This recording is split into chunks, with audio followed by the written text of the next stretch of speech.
અમદાવાદના સાણંદના દેવતી ગામ પાસે આવેલી નીમવાડીમાં મારી પતંગ મારી ઢીલ ના નામથી સ્વાતિ નામની નારીવાદી સંસ્થા કે જે ગ્રામીણ વિસ્તારમાં કિશોરીઓ મહિલાઓ વિરુદ્ધ હિંસા તેમજ આરોગ્ય શાસન સંબંધિત સમસ્યાઓ પર કામ કરે છે કે જેને લઈ સુરેન્દ્રનગર અને મહીસાગર જિલ્લાની કિશોરીઓ કે જેવા સૌથી વધુ કિશોરીઓ સાથે એક પરિવર્તનકારી પહેલ કરી રહ્યા છે।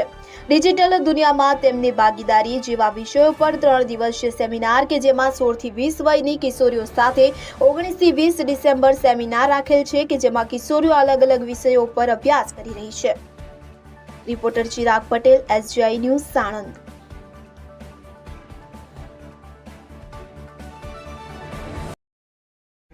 તો મારું નામ પૂનમ કથુરિયા છે અને હું સ્વાતિ સંસ્થામાં કામ કરું છું।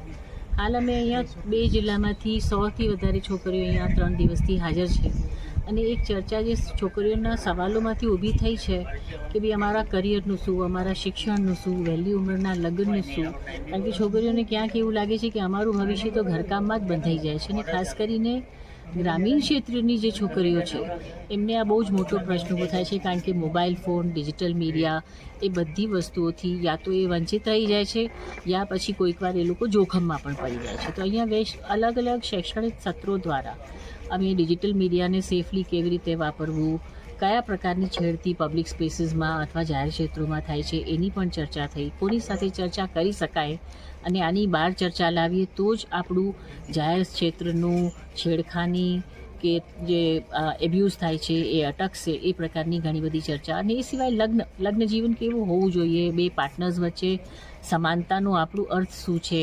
આજે છેલ્લા સત્રમાં તો એની એક બહુ જ લાંબી એક ચર્ચા ચાલીને છોકરીઓ દ્વારા બહુ યોગ્ય રીતે કહેવામાં આવ્યું કે દહેજ ના જોઈએ, નાની ઉંમરમાં લગ્ન ના જોઈએ, છોકરીઓ કેવલ ઘરકામ કરે એવું પણ ના જોઈએ અને એક પ્રેમવાળો સંબંધ અમને જોઈએ।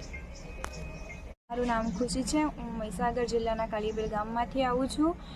અમે જ્યારે અહીંયા આવ્યા તો મારી પતંગ મારી ઢીલ એવો ટૉપિક હતો। અમને પહેલાં ખબર નહોતી કે અહીંયા આવીને શું થશે। અમે જ્યારે અહીંયા આવ્યા તો અમને બહુ ઉત્સાહ હતો કે અમે અહીંયા આવ્યા, અમે કંઈક કરી શકીશું।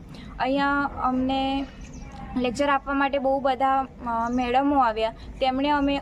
તેમણે અમને અમારી લાઈફ વિશે જે અમને નહોતી ખબર એ અમને કીધું, અમને નવું જાણવા મળ્યું।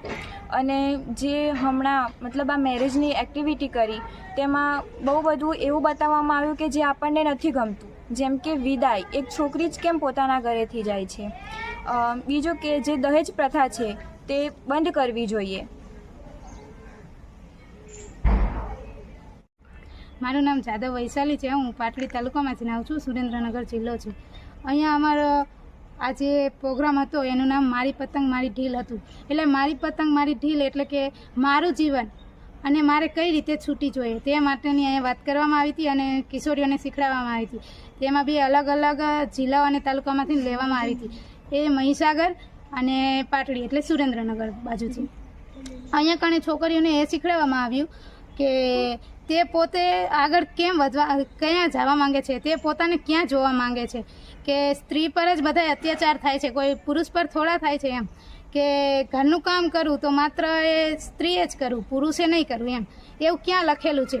એ દ્વારા અમે એવા નાટક પણ તૈયાર કરાયા અને ડાન્સ પણ તૈયાર કરાયા અને છોકરીઓને અલગ અલગ એક્ટિવિટી પણ કરાવી। જેમાં જે છોકરીઓ શરમાતી હોય કે નહીં એ તો બહુ ગંદી વસ્તુ છે, આ ન બોલી શકાય છોકરીઓથી, તો છોકરાને બધી છૂટી હોય છે, બોયસ બધું બોલી શકે છે। એટલા માટે અમે છોકરીઓને એક્ટિવિટી એવી ઘણી બધી પ્રકારની એક્ટિવિટી કરાવી, તેના સેશન ચલાવ્યા અને છોકરીઓને આત્મવિશ્વાસ આપ્યો કે આપણે પણ કંઈક છીએ, આપણા જીવનમાં આપણે પણ કંઈક છીએ અને આપણે આગળ વધીએ। બસ, થેન્ક યુ। મારું નામ પગી હરસિદ્ધિ છે અને હું મહીસાગરથી આવું છું, સંતરામપુર તાલુકાથી। અને હું વેટરનરી મારી પતી ગઈ છે તો હું જોબની બી તૈયારી કરું છું।